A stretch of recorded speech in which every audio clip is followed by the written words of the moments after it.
In this video we will discuss regarding the scattering theory. So in this we know that why the scattering is important, because whatever we know in atomic physics as well as in the nuclear physics, we all information gathered through the scattering experiments. As we know that in case of, for example, Rutherford uh,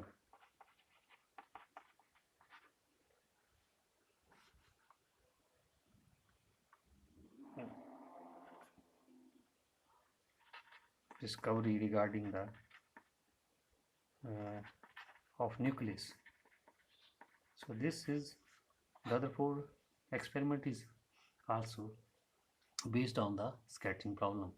And another like the subatomic particle, like the quarks.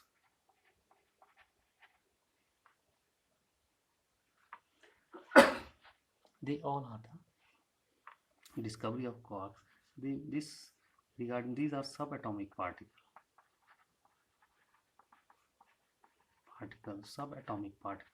So we got the information regarding the nucleus as well as, for example, the quark subatomic particle. We got this information only through the scattering experiment. And for example, this is another you know that in low energy, for example, if we talk in terms of low energy scattering, so in that case, for example, we in the solid state physics, through this scattering, for example, you know about the X-ray scattering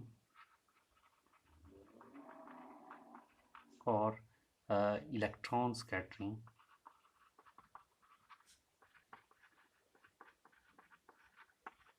and neutron scattering. So all through these scattering experiments we can get the information regarding the different solid state systems or the different type of the structures. For example, in the X-ray we can determine the what is the structure within any material. So that type of information we gather through the also through the scatterings experiments. So this is these scattering related to the low energy scattering. Here we have consider the low energy particles. So in, for example, in ideal experiment we consider that beam of particles having they carry out the definite momentum and get scattered uh, from the target, say by. So there are different processes they will occur during the these scattering. So one is process we will call it elastic scattering, another is uh, inelastic collision or processes, and third we can say the absorption. And these processes we can also understand through equations. And if I'm considering that beam of particle I will represent with x, and target if I denote it with the y, I can represent x plus y. If in the elastic I will get same here, x plus y and x plus y. But in the inelastic, if I carry out right in term of equation, this I will have to put it with the y star. And whereas in case of absorption, if absorption occur, I will get here z. So these processes we can represent in term of equation also. There is now, because you know that in the scattering theory our objective is to determine the scattering cross section. This is our objective here, because in as well as in term of classical और quantum mechanically, in the scattering जो phenomena हैं they were characterized through this scattering cross section term, you can say through this term.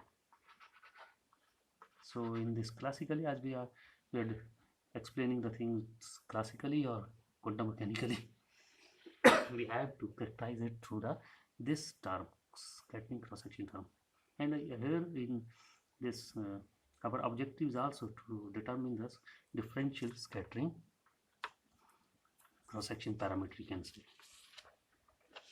So A typical scattering experiment setup is, you know, that we have here this beam of parallel beam of particle.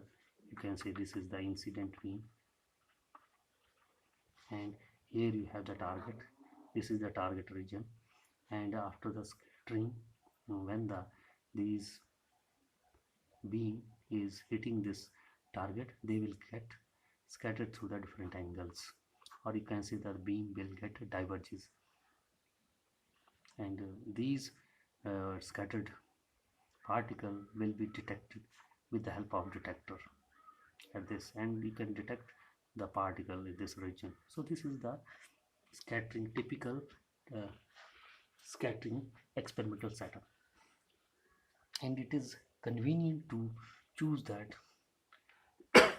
coordinate system, because in order to have to understand the things, we have to consider this setup in term of the, by considering a particular coordinate system. So here this is typical. Here I am considering in the similar fashion, this is representing the incident beam.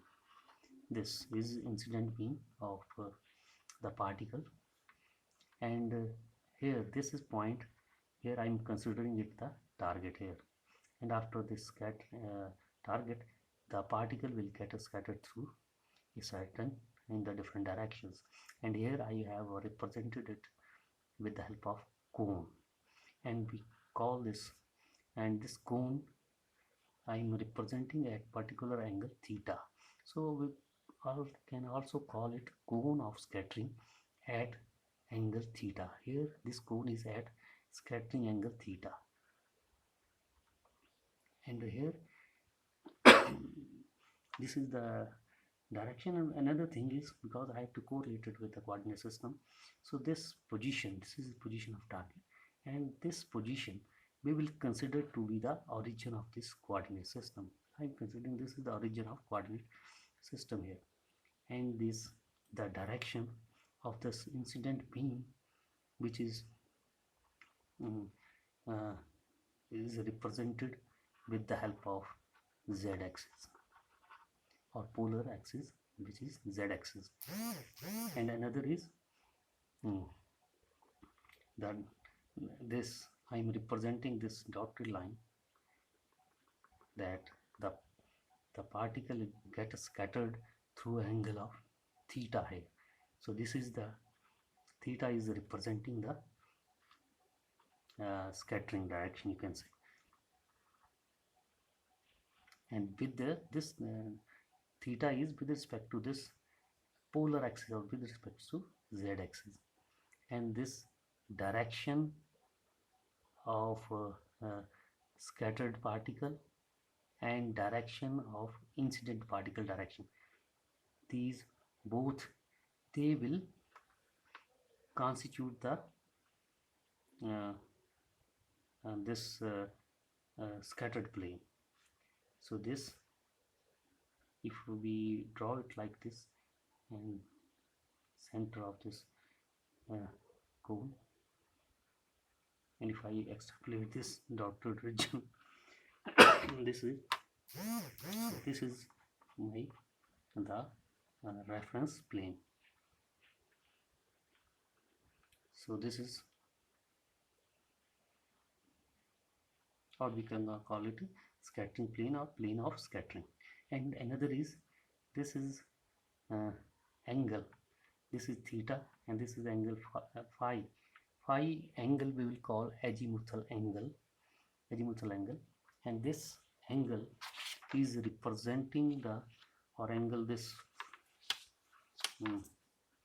this angle phi define the orientation of this scattering plane, because this is representing phi, the orientation of this scattering plane with respect to the reference plane. So this azimuthal angle, and in the scattering experiment, another thing what we will consider, that this incident beam or the number of particles, they will not vary with the time, and also we will consider that, or we will call it a steady uh, uh, incident beam, and similarly we will also call steady uh, stream of scattering particle or scattered particle. That scattered particle, their number is also remains same. That does not change with the time. So here we will consider that this incident beam, and we will consider that the flux of this incident beam, I will represent it with the term f, and we can consider that the delta n is the number of particles they will scatter through solid angle, this solid angle delta omega, about the direction, this theta and phi, in time delta t. So we can write here that that this number of particle, scattered particle delta n, will depend upon this, what is the solid angle, and for how much time we are considering the delta t.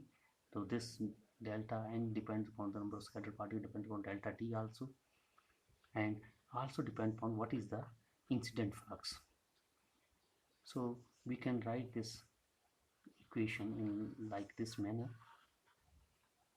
directly proportional to delta omega delta t in the f, and this, in the constant of proportionality, we can replace this with the quantity d sigma by d omega, and this quantity we will call it a differential scattering cross section. And another thing is that this differential scattering cross section has the units which are units of area. So you can say that this term d sigma upon d omega representing the differential scattering cross section uh, justify the cross section term, because it has the units of area, so it is justifying the cross section term. And this d differential cross section term uh, depends only on the parameter of incident angle, or not incident particle, parameters of incident particle, and what is the nature of the target.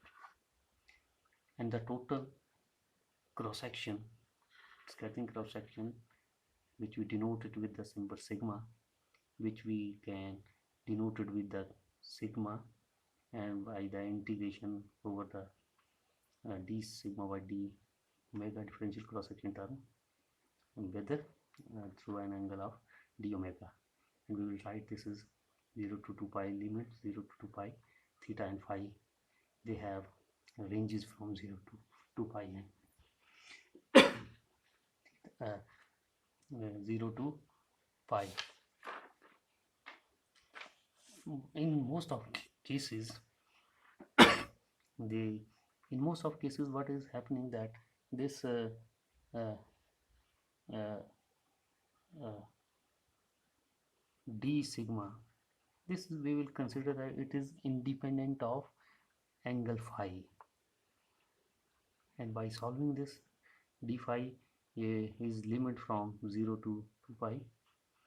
So instead of this d phi, here limit d phi 0 to 2 pi, we can write this is equal to 2 pi, and by putting here we will get this is the expression for the total scattering cross section.